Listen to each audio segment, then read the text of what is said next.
सूरत में एक और फ्लाईओवर ब्रिज लोगों को समर्पित किया जाएगा। कतारगाम से अमरोली तक का वन वे ब्रिज खोला जाएगा। सूरत शहर के मेयर दक्षेश मवानी ने आज कतारगाम फ्लाईओवर ब्रिज का दौरा किया। कतारगाम गजराज सर्कल से अमरोली तक सड़क पर बहुत ज़्यादा ट्रैफिक जाम होता है। इस समस्या को जल्द से जल्द हल करने के लिए ब्रिज का एक तरफ का हिस्सा खोला जाएगा। यह ब्रिज आने वाली उत्तरायण त्यौहार पर लोगों को समर्पित किया जाएगा। सूरत शहर के मेयर दक्षेश मवानी ने आज ब्रिज का निरीक्षण किया। कॉन्ट्रैक्टर को ब्रिज का काम जल्द से जल्द पूरा करने का आदेश दिया गया। आज अमरोली ब्रिज એટલે તાપી રિવરફ્રન્ટનો બ્રિજ છે। એ બ્રિજ જેવો પૂરો થાય સુરત બાજુ તો એક રત્નબાલા ઓવરબ્રિજનું કામ શરૂ છે।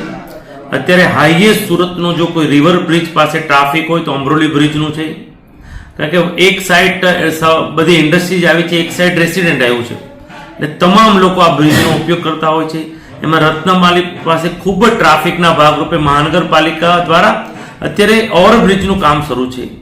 ઘણા સમયથી આ ઓવરબ્રિજનું કામ ધીમી ગતિએ શરૂ હતું, તેને કડક સૂચના આપી હતી અને અત્યારે જાન્યુઆરી મિડમાં એને ડેટ આપી હતી। તેના ભાગરૂપે આજે નિરીક્ષણ કર્યું।